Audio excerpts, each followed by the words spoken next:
the perfect place. Keto with Sammy.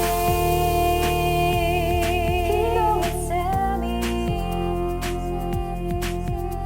Hey guys, welcome back to my channel, Keto with Sammy. If you are new here, welcome to my channel. For today's video, we are going to be making an awesome Chile Relleno casserole with some ground beef. The other day, I did post on my YouTube and my Facebook to choose between which one y'all would like to see, either a casserole or some authentic stuff, poblano peppers, and a lot of y'all chose the casserole. Honestly, I'm not surprised. I love to make casseroles. They're very minimal cleanup, easy to throw together, and it makes a lot for a family. So today, that's what we are going to be doing. But for those of y'all that wanted to see them authentic and stuff, I will be doing that video soon, so stay tuned for that. But for today's video, we are going to be making this awesome, delicious, cheesy casserole. Let's get straight into this video. For our ingredients today, you are going to want some poblano peppers, 4 large ones. You just get these in the fresh produce section.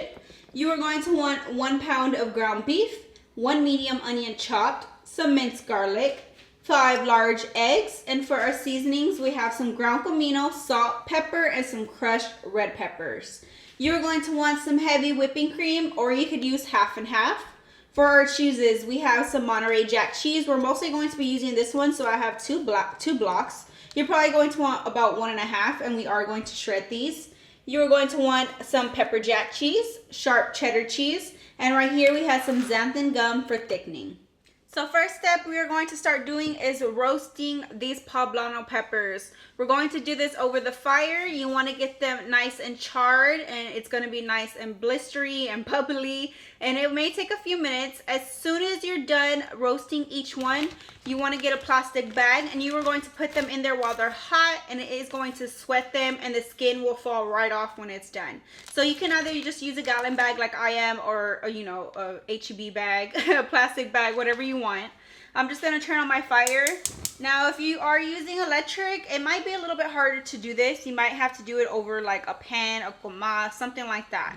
You just put it directly onto the flames and let it roast. You're going to get some tongs, and we are going to flip them as they do. Rotate them one by one, and they are just going to get nice and toasty. Try not to let them slip in there like I do. It may take a few minutes to do each one. And this is just going to give it that nice smoky pepper flavor when we make our casserole. You're going to start hearing it pop, and that's totally normal. This is just the skin bubbling up around it. As you can see, it's getting nice and charred on one side. Just keep flipping it over, turning it around. I love the smell of some roasted poblano peppers. I don't know why, it just gives it that home smell.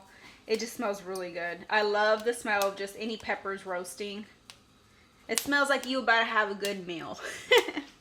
Alright guys, and after a few minutes, your whole pepper should be nice and charred just like this. Now you're going to take your plastic bag and pop it in there, close it up, and let it sweat the skin off. And we are going to repeat to the other peppers. Okay, so all my poblano peppers have finished roasting, and I'm putting them in my plastic bag. Now you want to let them sit in this plastic bag for about 15 minutes to sweat. And in the meantime, go ahead and start shredding your cheese. Okay, I have shredded my cheese, and now we have our poblanos nice and sweated out in our bag. So now we're just going to take them out. They will still be kind of warm. As you can see, the skin comes off nice and easy. You're going to peel away all this black skin and just throw it out. You could just take a spoon or do it with your hand, however you like to do it, but it should come off very easily.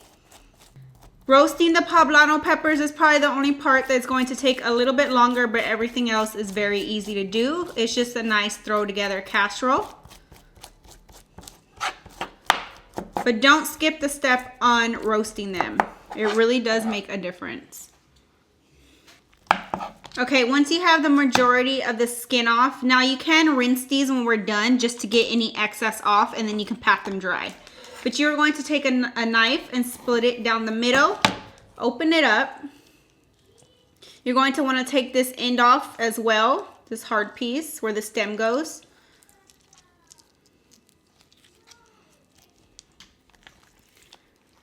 You're going to want to take out all the seeds from the inside. Okay, and it should look something like this. You might have a little bit more skin left just to take off. But just repeat to your other 3 peppers. And when we're done, I'm just going to rinse them, pat them dry, and chop them up. Alright, I have peeled all the charred skin off my poblano peppers, rinsed out the seeds, and they are nice and patted dry. Now all there's left to do to these is just give them a rough chop because they are just going to go mixed into our ground beef. Doesn't have to be perfect. You just want them bite size at least, just like this. And then when you're done, just go ahead and set them to the side, and we are going to move on to our stovetop.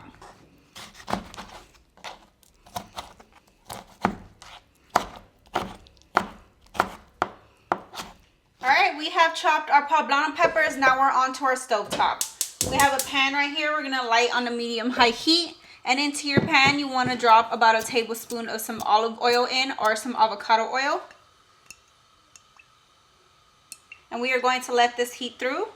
And go ahead and grab your diced onions. Once your oil is heated through, we're going to go ahead and drop in our 1 medium diced onion.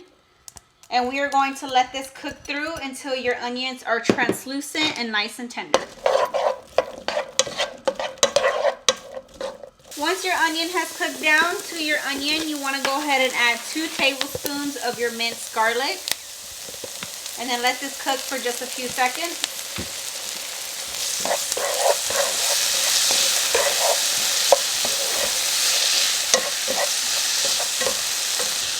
Now we're going to add in our 1 pound of ground beef.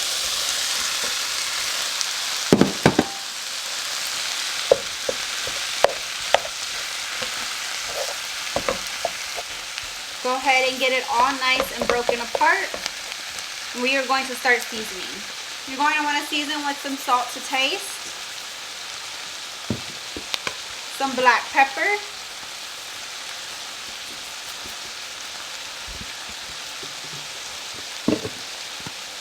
half a teaspoon of some red chili flakes, and a teaspoon of some ground comino.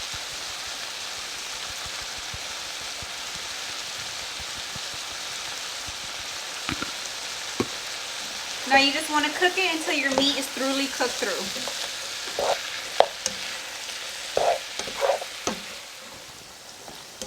Once your meat has cooked through, you want to go ahead and turn off your heat, and you want to drain all your grease. Put it back into a bowl and whip out that baking dish. Alright guys, after you have drained your grease from your ground beef, you're going to bring out your baking dish. This right here is a 9x13, and all we're going to do is simply layer this. It is so simple and easy, and then we're going to add the rest of our ingredients and pop this right into the oven. So to your baking dish, to the bottom, you want to take some of your poblano peppers and just sprinkle it at the bottom. We are going to repeat our layers, so you want to have some left over. Don't pour all of them down at once right now. You're just covering the bottom. Now, after you have that, you're going to take your ground beef mixture. So just make sure you have everything nearby, your cheeses, your ground beef, and your peppers. And you're going to sprinkle some right on top.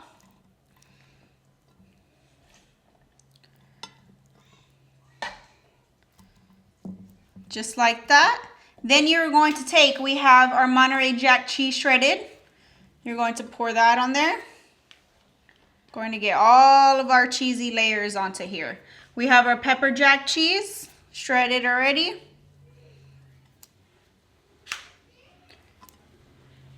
Then we have our sharp cheddar cheese, and just sprinkle some. Then you are just going to repeat until everything is gone. You want to put more of your peppers.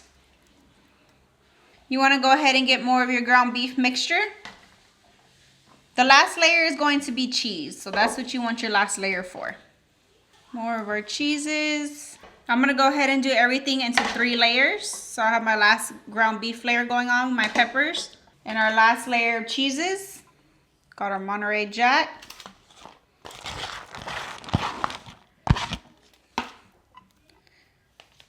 Our pepper jack.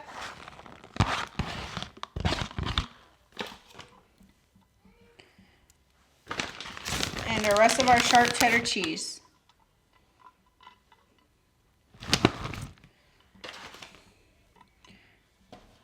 All right, guys, and it should look something like this. And now we're gonna move on to the next step before we pop it in the oven. Now you're going to want to take a mixing bowl. To your mixing bowl, we are going to crack in our 5 large eggs. Once you have your 5 large eggs in, you're going to take your heavy whipping cream, or you could use half and half, and you're going to drop in 1.5 cups.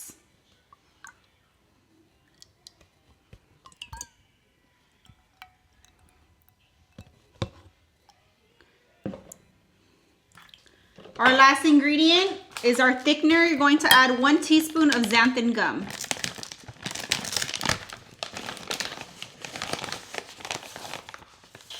Sprinkle it right on top, and then you're just going to take a whisk and break apart all your eggs. You want to make sure you thoroughly mix your eggs because we are going to pour this on top of our casserole, and you don't want whole eggs on top. Okay, once we have that nice and mixed, you're going to bring back over your casserole and you're going to pour it evenly on top. Pour slowly all around your edges, and then I just work my way towards the middle. Make sure you cover the middle. All right, and once we have it all poured, this casserole is ready to pop in our oven. You're going to want your oven preheated to 450 degrees. Go ahead and pop your casserole into your oven. We are going to bake this for approximately 30 to 35 minutes. All right, y'all, my 30 minutes is up, and when it looks nice and brown and bubbly like that, you know it's ready. So let's pull this bad boy out. And here it is. Look at that deliciousness. It smells absolutely amazing. You do want to let it cool before we cut into it because it's very hot. But I hope y'all enjoyed this recipe. It was very easy and simple, and this will feed a big family for you and your family to enjoy. Let's serve us up a plate of this delicious looking casserole. We are going to cut right into it. And here it is. Might want to let it cool a little bit longer. Maybe it'll sit up better, but it still smells so amazing and looks absolutely delicious. The cheese that comes through this with the peppers and the meat, it smells really, really good. You can definitely make this on the weekday when you don't want to slave over the stove. This is a very easy recipe to just throw together, and your whole family will absolutely love it. Question of the day, what is your favorite Mexican dish that you like to keto-fy? Comment down below. Alright guys, that was today's video of our Chile Relleno ground beef casserole. I hope y'all enjoyed this easy recipe, and when you do serve this, you can definitely top it with some Mexican crema, some sour cream, or some more salsa with some green onions, and it would definitely take it up a notch. And just pair it with the side of any vegetable that you like on your keto journey. If you enjoyed this video, please hit that thumbs up button. Don't forget to subscribe to my channel, and I will see y'all in my next video.